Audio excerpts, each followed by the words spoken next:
what I want to talk about now is, though, I want to focus on the leftist organizing, because you have a very interesting opinion. You have a very interesting perspective on having like a more compassionate, all-inclusive left rather than a moralizing, exclusive left. And I pretty much agree with you. I think maybe there's some disagreements there, but as far as like who this extends to or what kind of ideology this extends to. But I think you and I are in agreement that we have to be more understanding of ignorant people and never assume malice if people are just simply ignorant, and accurately analyze the material conditions in which a lot of people are radicalized. Accurately analyze speak to the alienation that one feels, speak to the loneliness that one feels, and how this creates an environment that is rather a target-rich environment for radicalization, I would say, which the right and especially far-right elements oftentimes take advantage of. And this is even before we get into the fact that there are also a lot more wealthy institutions and wealthy people that are willing to support financially and materially these sorts of far-right radicalizing factors. And how it's normalized through white nativism in media and how white supremacy permeates through all of our institutions. So it's essentially like it's an uphill battle always for the left. And I feel, and maybe you can speak to this as well, I feel like we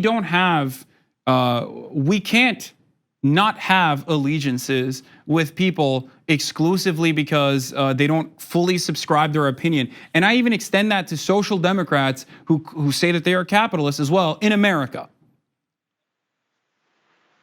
Well, I think that's definitely the case, because you need to build a broad, coalition for power and for, averting some of the really the short-term catastrophes. And so what's interesting is like a paradox of my message is that on one hand, I'm also actually trying to say, because I want people to be less petty and obsessive about relatively minor things in sort of internal squabbles, I actually think that we do need to be much more ruthless and strategic and serious about actually winning long-term political battles.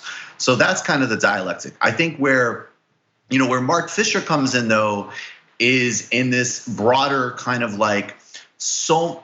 the paradox of how much things that, sort of like the individual as the center of political analysis, even when people are claiming their projects are kind of broader and group oriented, how much of the kind of analysis has to do with the specific assessment of individuals and whether or not they're in or out or right or wrong and blah, blah, blah.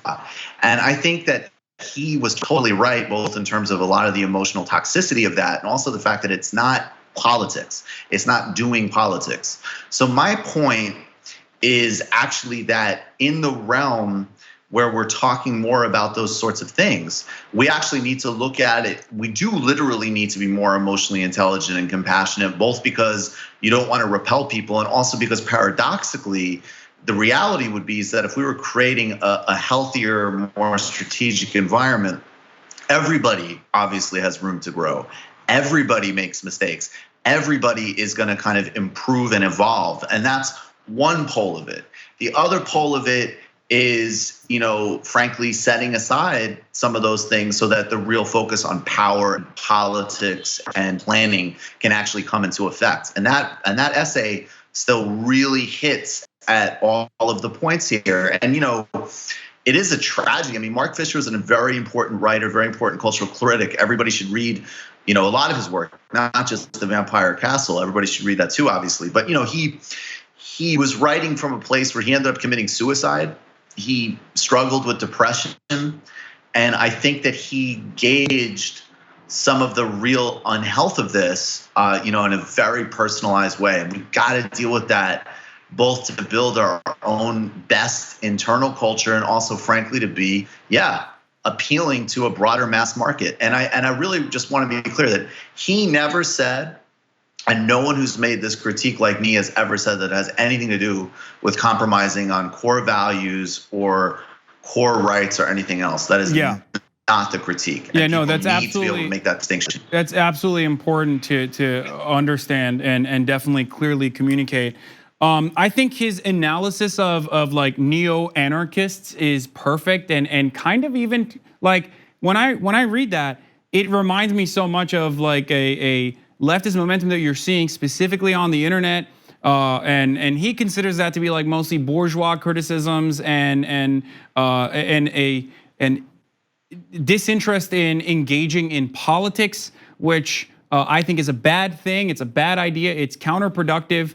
And a perfect example I will use is like whenever people criticize Cenk for being a social democrat or Cenk for being somewhat of a defender of capitalism, not someone, but like a staunch defender of capitalism, and sometimes in uneducated terms that might even come across as reactionary. But ultimately, this guy is out here like actually building organizations that fight against Citizens United, like Wolfpack, or building organizations like Justice Democrats and propping up socialist and left-leaning candidates and encouraging other leftists to engage in electoralism. And there's no other way to win this battle. Just direct action or waiting for capitalism to collapse in and of itself is not going to cut it.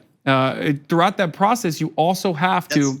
I'll just jump in. I'm sorry, there was a delay for a second, but I agree with you totally. I mean, that's a good example, right? Like Cenk, I think that's exactly what he's getting at too, right? Like some of it is the reaction to somebody like Cenk. Some of it is just like, generation gap, and people have like different tastes and different styles and and whatever, and that stuff really should not be a big deal and what people obsess over.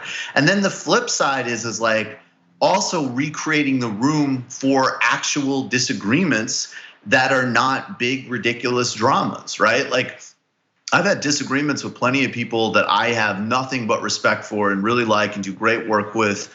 Actually, even about this Sanders and Warren thing, which is a pretty, that's like a very serious thing to be debating now, not like the kind of like jargon somebody uses or not. And I don't, to me, I've said it a million times, I don't think it's a degree thing. I think it's a kind thing. I think that there are different things. I think Sanders really represents something new. I hold that position really strongly, and I can argue that with people who are smart and strategic and share a lot of the same values. And that's okay. So I think what's funny is it's like you're interjecting two different kind of things, where on one hand, it's like, don't make a big melodrama out of nothing. And then on the other hand, actually recognize that you can have intense, strong, serious disagreements with people that you're friends with people that you're cool with, and people that you actually share a lot of the same aims with. And it's not that big of a deal. And that's when you also start to distinguish, like, well, who are the people in politics that really do need to actually just be destroyed, for lack of a better word, right? Like, and I think that actually makes when we need to be ruthless more effective, because it isn't just like a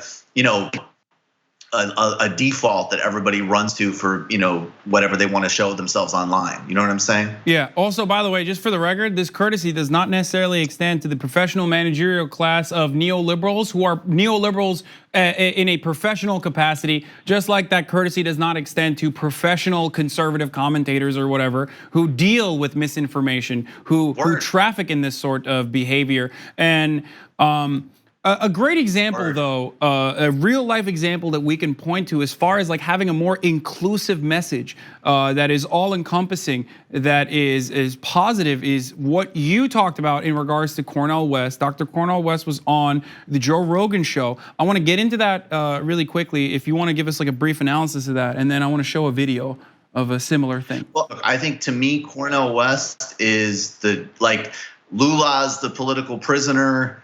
Bernie's the candidate, Cardi B is the performer. Cornel West is the intellectual of our time. And I think that what is amazing about that interview that's most important for people to see is that he came in, he made a positive, radical message. And look, part of it is obviously Cornel West is incredibly charismatic and incredibly smart, but he also he was able to be appealing and an amazing representative of his politics to a broad audience, and he did not compromise on a single thing. You notice that? I mean, he centered every type of category of rights and justice imaginable in a way that was broadly translatable, obviously absorbed, of course, all the shortcomings and the mistakes that the left can make, And to me, like all I say is, I mean, I think that guy is the model. I think Cornel West is the perfect model for what we have right now. Speaking of Cornel West being the perfect model, now not everyone has the intellectual rigor or the vast knowledge of all works extending back to like ancient Greek literature.